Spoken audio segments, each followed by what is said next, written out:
बिस्मिल्लाहिर्रहमानिर्रहीम। स्टूडेंट्स, हमारी एक्सरसाइज आ रही है 7.4 और इसका जो है वो क्वेश्चन नंबर 2 है। क्वेश्चन नंबर 2 में क्या गिवन है कि ये हमारे पास एक मैट्रिक्स ए गिवन है ऑफ ऑर्डर 3/3। हमें क्या फाइंड करना है? आर्थोगोनल मैट्रिक्स पी फाइंड करनी है। आर्थोगोनल मैट्रिक्स पी फाइंड करने के लिए हमें बेसिकली आर्थोगोनल जो है वो क्या फाइंड करने हैं, आइगन वेक्टर्स फाइंड करने हैं और for which P T A P ये क्या है, ये एक डायगोनल मैट्रिक्स है। तो उसका तरीका क्या है स्टूडेंट्स? सबसे पहले हम देखते हैं कि गिवन मैट्रिक्स क्या है, इसको हम जो है वो लिख लेते हैं। तो गिवन मैट्रिक्स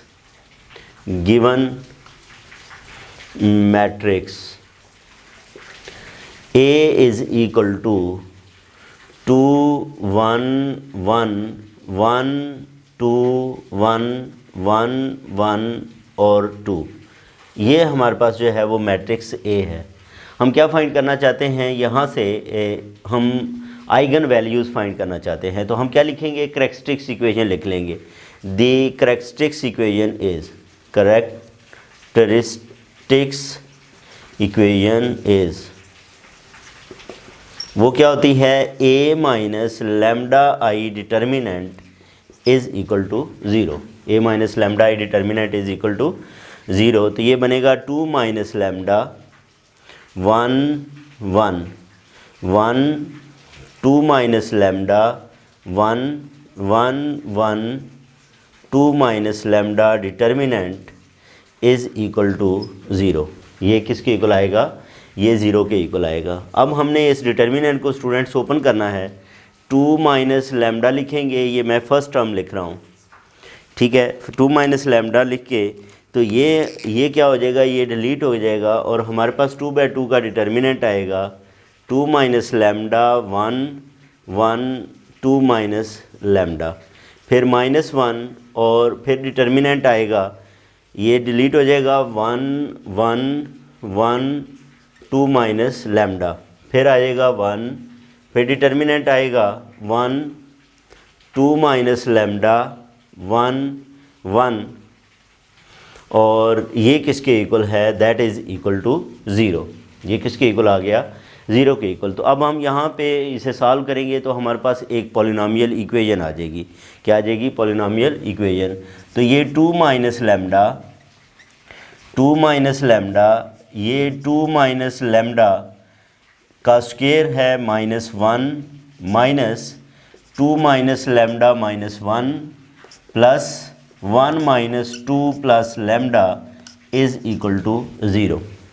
मज़ीद हम स्टूडेंट्स इसको सिंप्लीफाई करें तो 2 माइनस लैम्डा और ये क्या बनेगा? 4 plus lambda square minus 4 lambda -1 minus 1 minus lambda और ये आ जाएगा -1 plus lambda is equal to 0। फिर मज़ीद हम इसको जो है वो सॉल्व करें तो 2 माइनस लैम्डा ये बनेगा lambda square minus 4 lambda plus 3 -1 plus lambda -1 plus lambda is equal to 0। अब हमने क्या करना है? इसको जो है वो मल्टीप्लाई करना है। इसको जो है वो मल्टीप्लाई करें स्टूडेंट्स तो ये क्या आएगा? इस हिस्से को इसको आप जो है वो मल्टीप्लाई करेंगे। पहले 2 से मल्टीप्लाई करोगे तो 2 lambda square minus 8 lambda plus 6 minus lambda cube plus 4 lambda square minus 3 lambda plus 2 lambda -2 is equal to 0। ये बन जाएगा minus lambda cube plus 6 lambda square, इन दोनों की वैल्यूज़। फिर लैम्डा है तो ये क्या आ जाएगा? -9 लैम्डा, ये दो ये हैं तो ये मिलके -9 लैम्डा आ जाएगा। फिर ये 6 और वो क्या है हमारे पास -2 तो ये बन जाएगा 4 is equal to 0। Negative sign से मल्टीप्लाई करो तो lambda cube -6 lambda square plus 9 lambda -4 is equal to 0। तो ये हमारे पास जो है वो एक क्या आ जाएगी? पॉलिनॉमियल इक्वेशन ऑफ ऑर्डर 3, ठीक है। ये क्या आ जाएगी? Polynomial equation lambda cube -6 lambda square plus 9 lambda -4 is equal to zero. अब हम ये देखते हैं कि अगर मैं इसमें स्टूडेंट्स 1 पुट करूँ, ठीक है, for lambda is equal to 1, तो क्या इसको 1 सेटिस्फाई करता है? 1 माइनस 6 प्लस 9 माइनस 4, तो ये 10 is equal to 0, 0 is equal to 0। इसका मतलब 1 जो है वो क्या है? इसका रूट है। तो एक हमारे पास जो है वो क्या आ गई? इसकी आइगन वैल्यू आ गई। बाकी जो है वो आइगन वैल्यूज़ हम फाइंड करते हैं। किस मेथड से हम फाइंड करेंगे? इसको जो है वो सिंथेटिक डिवीजन की मदद से हम इसकी वैल्यूज़ को फाइंड करते हैं। ये स्टूडेंट्स हमारे पास लैम्डा की एक वैल्यू है, या लैम्डा इज़ इक्वल टू 1। बाकी वैल्यू हम सिंथेटिक डिवीजन से फाइंड करेंगे। कैसे कि पहली रो में हम इसके जो कोएफिशिएंट्स हैं उनको लिख देंगे, और दूसरी रो में हमने क्या करना है? 1 पे ये डिवाइड होता है, तो ये 1 एज इट इज़ 1, ये आएगा -5 ये 4, और ये 4, और ये क्या बन जाएगा? 0 बन जाएगा। इसका मतलब ये हुआ कि यहाँ पे हमारे पास जो इक्वेशन बनी है वो क्या आएगी? 1 डिग्री लेस होगी, lambda square minus 5 lambda plus 4 is equal to 0। इसको सॉल्व करें तो 4 1 ज़ार 4 होते हैं, तो lambda square minus 4 lambda minus lambda plus 4 is equal to 0। Lambda common लें तो लैम्डा माइनस 4, 1 कॉमन लें तो lambda minus 4 is equal to 0। Lambda minus 4 lambda minus 1 is equal to 0। तो यहाँ से आपके पास जो है वो स्टूडेंट्स क्या आ जाएगा? Lambda minus 1 is equal to 0, lambda minus 4 is equal to 0, lambda is equal to 1, lambda is equal to 4। तो लैम्डा एक तो 4 आ गया, दूसरा 1 1 है, तो इसमें 1 1 जो है वो क्या हो गया स्टूडेंट्स? रिपीट हो गया। ठीक है, 1 1 जो है वो क्या है? रिपीटेड है। अब हम जो है वो सबसे पहले बात करते हैं for lambda is equal to 4 के लिए हम आइगन वैल्यू जो है वो आइगन वेक्टर फाइंड करेंगे। ठीक है, तो उसी तरह हम लिखेंगे A V is equal to A minus lambda I V is equal to 0। A minus lambda I, यहाँ पे ये देखें इसमें से बेसिकली जो है वो क्या हुआ है? लैम्डा माइनस, तो 2 माइनस लैम्डा 1 1, ये 1, 2 माइनस लैम्डा 1 1 1, 2 माइनस लैम्डा, ये मैट्रिक्स है ये, और ये एक्स वाई जेड, वी को हमने क्या रखा है? एक्स वाई जेड रखा है। ये हमारे पास जो है वो मैट्रिक्स की फॉर्म बन गई। अब हमने क्या करना है स्टूडेंट्स? इसको मज़ीद जो है वो सिंप्लीफाई करेंगे। इसमें ये देखें कि हमने क्या करना है? लैम्डा को 4 के इक्वल पुट करना है। हम कि लैम्डा को क्या करेंगे? 4 के इक्वल पुट करेंगे। तो ये लैम्डा था, इसकी जगह पे 4 आ जाएगा, ये लैम्डा है इसकी जगह पे 4 आ जाएगा, ये लैम्डा है इसकी जगह पे भी क्या आ जाएगा? 4 आ जाएगा। तो इस तरह जो है वो स्टूडेंट्स ये क्या बन गया? दैट इज़ -2, ये बना -2 1 1, ये आ गया 1 -2 1, ये आ गया 1 1 -2, और इधर क्या है? X Y Z is equal to 0 0, ये हमारे पास आ गया। अब हम यहाँ पे क्या करेंगे? यहाँ पे इधर जो है वो 1 लेके आएंगे। 1 लाने के लिए हम क्या करते हैं? R13 अगर कर लें, फर्स्ट और थर्ड रो को हम इंटरचेंज कर देते हैं, तो ये 1 1 -2 1 -2 1 -2 1 1, ये रो इक्विवेलेंट हमने जो है वो ऑपरेशन यूज़ किया है।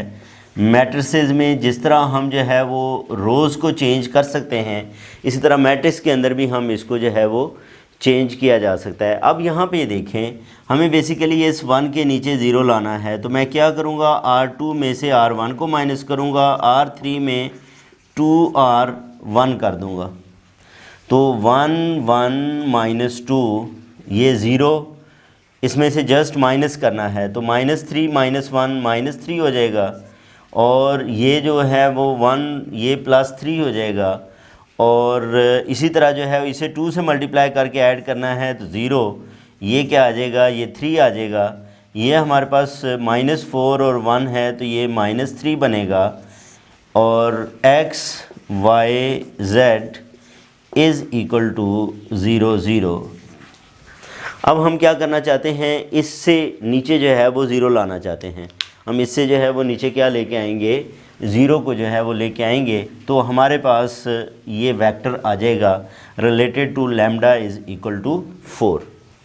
अब इसके लिए हम क्या करते हैं, 1 1 -2 0 -3 3 0 0 0। मैंने जस्ट क्या किया, R3 में R2 को ऐड कर दिया, ठीक है जी। और ये बन गया x y z is equal to 0 0 0 आ गया।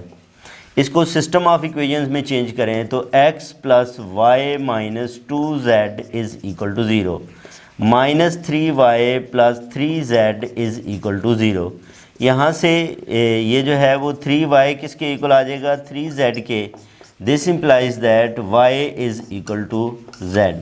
y z के इक्वल है तो x + z - 2z is equal to 0। x - z is equal to 0 implies x is equal to z।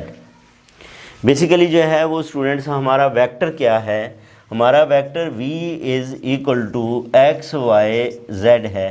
अब x की जगह पे हम z पुट करेंगे, y की जगह पे z पुट करेंगे, z ही है। z को हम जो है वो कॉमन लिख लें तो 1 1 1, तो वेक्टर जो है वो v1 वो क्या बना, 1 1 1, और इसका आ जाएगा ट्रांसपोज। तो ये हमारे पास लैम्डा इज़ इक्वल टू 4 से रिलेटेड एक वेक्टर आ गया, जिसको हमने क्या लिख लिया है, 1 1 1 जो है वो लिख लिया है, ठीक है। ये क्या लिखा है, 1 1 1 हमने जो है वो लिखा है। ये हमारे पास जो है वो स्टूडेंट्स क्या आ गया, एक वेक्टर आ गया। किस वैल्यू से रिलेटेड है, लैम्डा इज़ इक्वल टू 4 से जो है वो रिलेटेड हमने ये वैल्यू जो है वो, या ये आइगन वेक्टर जो है वो हमने फाइंड किया है।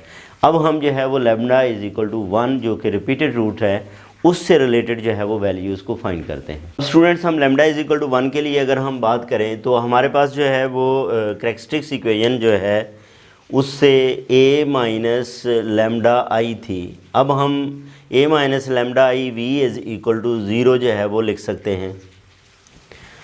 अब a minus lambda I basically क्या है, 2 minus lambda 1 1 1 2 minus lambda 1 1 1 2 minus lambda matrix ये x y z है इज़ इक्वल टू 0 0 आएगा।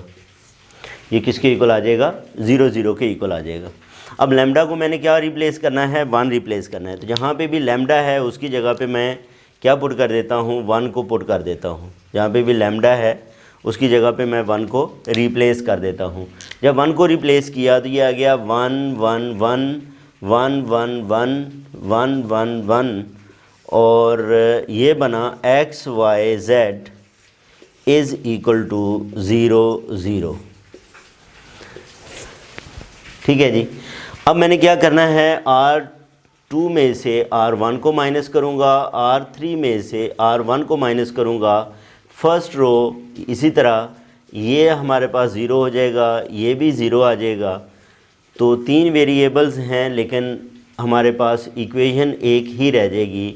वो कैसे, ये देखें, ये हमारे पास जो है वो मैट्रिक्स की फॉर्म है। सिस्टम ऑफ इक्वेशंस लिखें तो फर्स्ट रो फर्स्ट कॉलम से मल्टीप्लाई होके x + y + z आ जाएगा।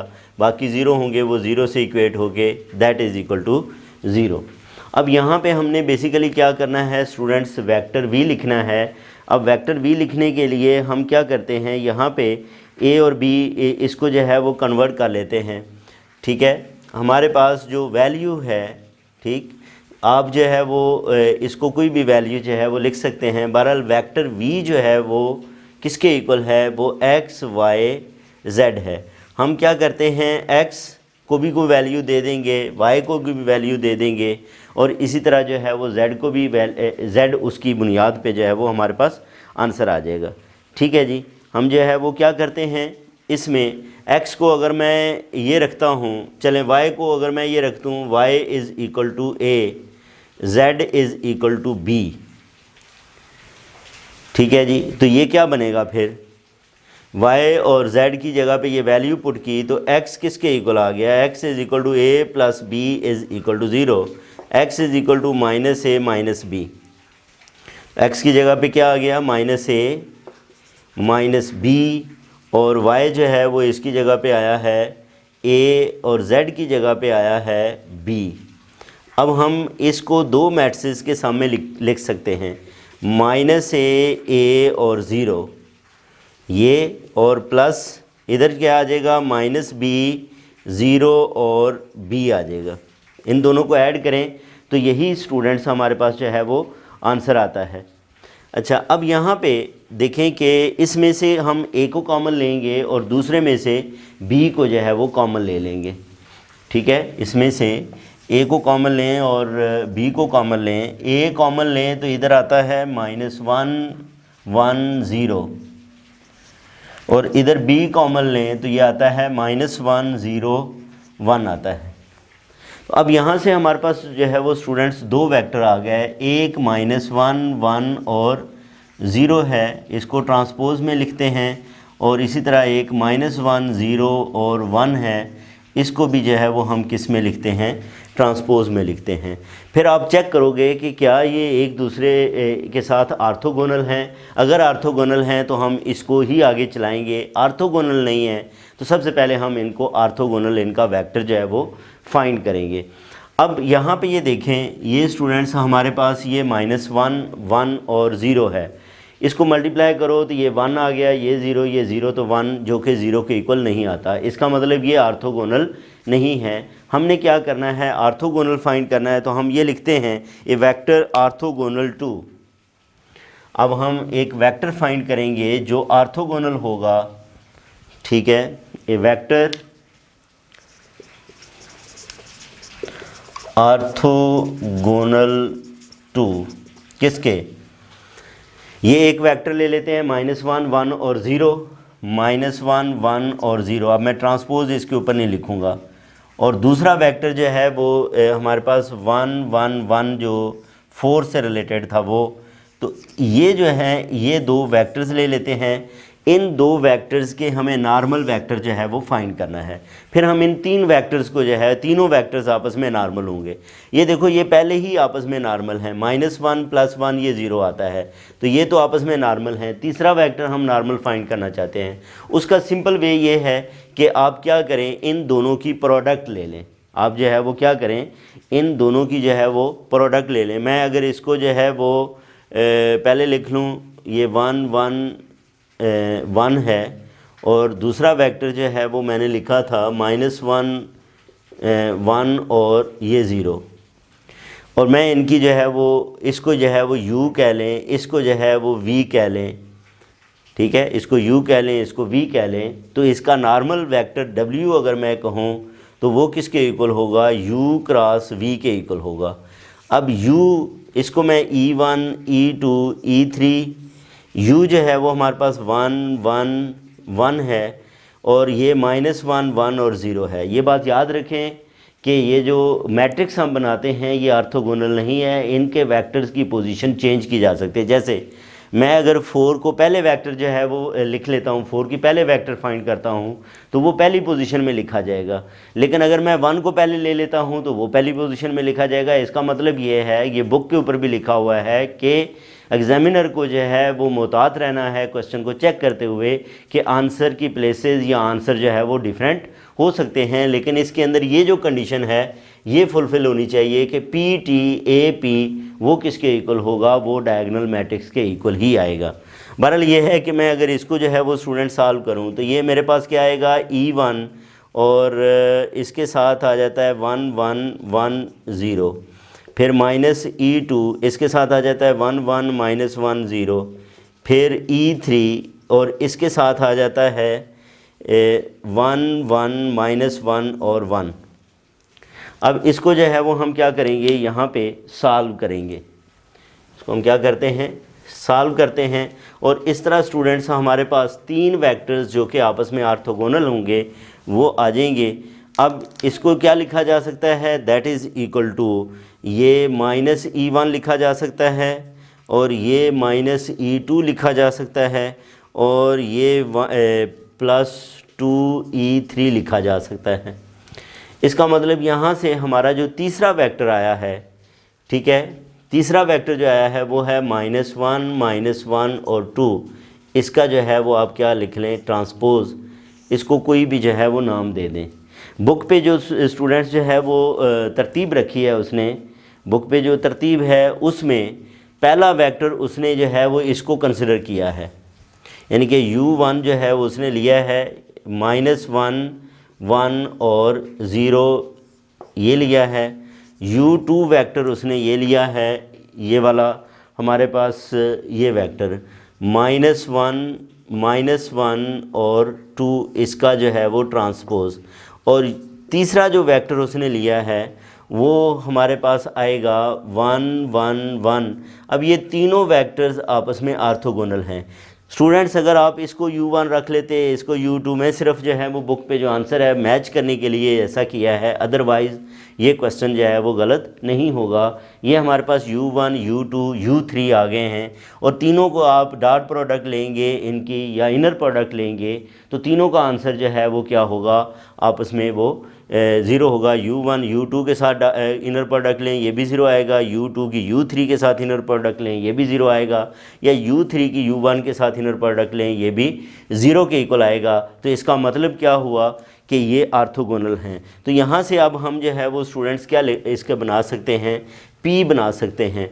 P मैट्रिक्स बनाने के लिए हमने बेसिकली क्या करना है, इनके नॉर्म्स के ऊपर इसको डिवाइड कर देना है, यानी कि u1 जो है u1 divided by u1 norm आएगा और वो किसके इक्वल आएगा, इसका 1 + 1 2 √2 आता है तो ये बनेगा -1/√2, ये 1/√2 और ये 0 आ जाएगा। इसी तरह u2/u2 नॉर्म लिखेंगे तो ये किसके इक्वल बनेगा, ये 4 + 1 5 6, तो ये आ जाएगा -1/√6, ये आएगा -1/√6 और ये आ जाएगा 2/√6। इसी तरह जो u3 है, इसको u3 नॉर्म के ऊपर डिवाइड कर दोगे तो ये आ जाएगा 1 + 1 + √3 आएगा, तो 1/√3 1/√3 1/√3 ये हमारे पास जो है वो आ गया, ठीक है। और ये क्योंकि कॉलम्स हैं तो इसलिए इनके ऊपर जो है वो हम क्या लिखेंगे, ट्रांसपोज लिखेंगे। अब हमने जो है वो क्या लिखना है, मैट्रिक्स P लिखनी है। हमने क्या लिखनी है, मैट्रिक्स P लिखनी है। तो मैट्रिक्स P लिखने के लिए हमारे पास ये क्या आएगा, इस वेक्टर को मैं लिखता हूँ -1/√2 1/√2 और 0। दूसरा वेक्टर लिखूँगा -1/√6 -1/√6 और 2/√6। ये आ जाएगा 1/√3 1/√3 1/√3। ये हमारे पास जो है वो स्टूडेंट्स P है। फिर हमने क्या फाइंड करना है, P ट्रांसपोज AP लिखना है, P ट्रांसपोज AP। तो इधर जो है वो P ट्रांसपोज आ जाएगा, यहाँ पे A आ जाएगा, यहाँ पे P आ जाएगा। लिख के आप तीनों को जब मल्टीप्लाई करोगे तो स्टूडेंट्स आप लोगों के पास यही आंसर आ जाएगा जो कि 4 0 0 0 1 0 0 0 1।